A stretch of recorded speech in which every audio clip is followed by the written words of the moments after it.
Let's start with my original character and subject of the art, Delilah, and her history.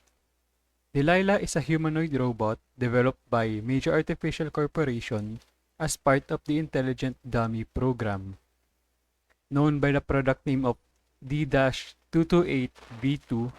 She is a special case as it's the first model to achieve sentience. Because of Delilah's case, scientists at Major Artificial are doing constant testing on her. Delilah herself has undergone many iterations, the earliest being in November 2023. As you can see, Delilah has evolved, originally calling her Dummy-chan and having an orange and yellow color palette.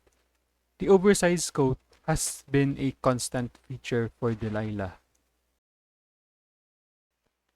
Later, I picked up Delilah again and gave her a more fresh look now that I'm more experienced in drawing.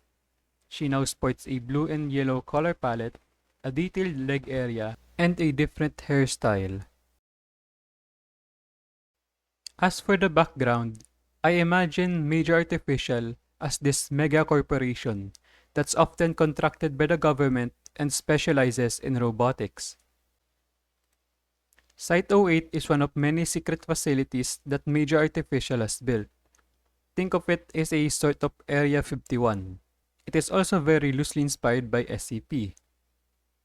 It's built within the mountains, adding to the mystery and intrigue on what lies inside the facility. In this art, Delilah is taking a walk outside with a helicopter following her. The idea is simple.